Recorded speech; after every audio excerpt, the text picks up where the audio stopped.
The treat on Halloween goes to David Gaudu and he screams in joy.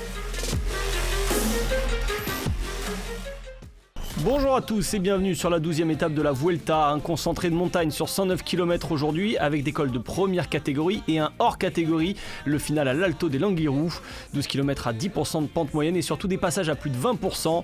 Sur cette étape courte et nerveuse, on peut d'ores et déjà s'attendre à de la bagarre entre favoris qui ont fini ensemble hier au sommet de l'Alto della Farapona lors de la 11e étape.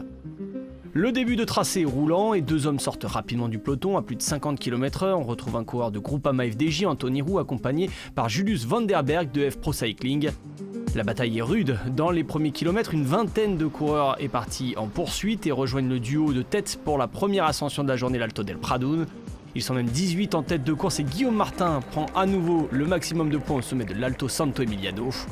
A ses côtés, on retrouve Catenao de la Deceuninck Quick-Step à moins de 10 minutes au général, ou encore Luis Leon Sanchez, Nance Peters, Emmanuel Herviti, André Madrazo et un coureur Ineos Grenadier, Cameron Wurf. Deux hommes tentent également de revenir sur l'avant de la course, il s'agit de Formolo du AE Team Emirates et Thomas Marcinski de Lotto Soudal, mais il tarde à faire la jonction. Le peloton, lui, emmené par les Jumbo-Visma, pointe à plus de 2 minutes alors qu'il reste 60 km à parcourir. Dans l'Alto de la Mosqueta, David de la Cruz passe à l'attaque avec Esteban Chavez notamment. Le Colombien lui va rapidement rentrer dans le rang.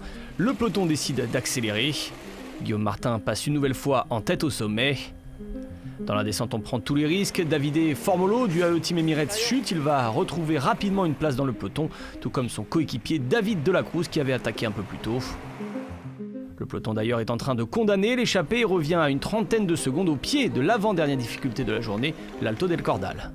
Le peloton finit de reprendre les derniers échappés à 10,5 km de la ligne d'arrivée alors que les coureurs ont entamé l'ascension de l'Alto del Angliru. À 6 km du sommet, les favoris ont fait le ménage dans le groupe de tête emmené par les coéquipiers de Roglic, à savoir Sepkus mais aussi le jeune danois Vingegaard. Carapaz s'accroche, tout comme Wout Poels, ça va mieux pour Hugh Carty emmené par Michael Woods.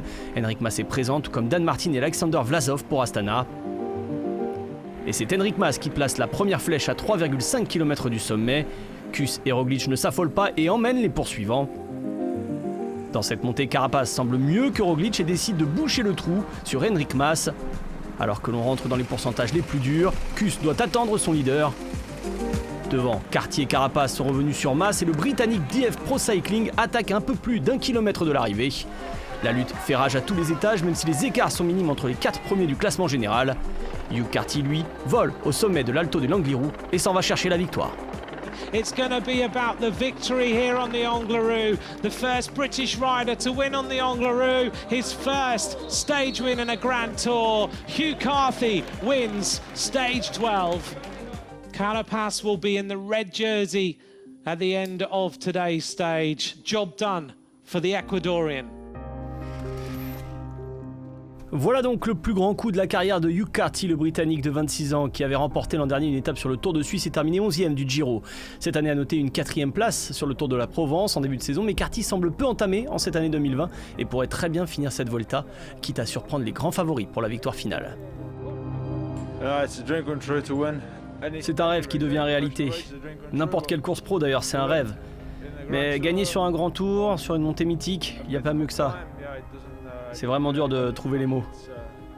Je pense que le public doit être content d'avoir une course aussi serrée avant le contre-la-montre de mardi.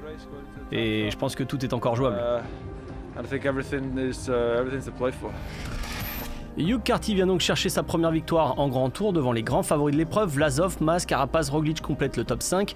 Le top 10 du général est d'ailleurs bien représenté dans ce final. Au classement général, Richard Carapaz, qui a pris 10 secondes à Roglic dans le final, prend les commandes. Pour 3 secondes, Carty passe devant Dan Martin sur le podium. Vlasov fait la bonne opération de la journée et fait sauter Soler pour entrer dans le top 10. Au classement du maillot vert, Roglic, seulement 5e et toujours régulier, reste leader. Au classement par points, un maillot vert qu'il portera mardi au départ de la 13e étape. Le maillot à pois est toujours la propriété de Guillaume Martin, le plus combatif du jour, qui se rapproche d'une victoire finale dans ce classement à Madrid. Enfin, Henrik Mas reprend ses distances avec ses poursuivants au classement du meilleur jeune. David Gaudu a perdu de précieuses minutes, c'est Vlasov qui est venu s'emparer de la 2e place. Demain, place à la journée de repos avant de reprendre mardi par un contre-la-montre individuel de 33,7 km entre Muros et le Mirador de Ezzaro à Dumbria.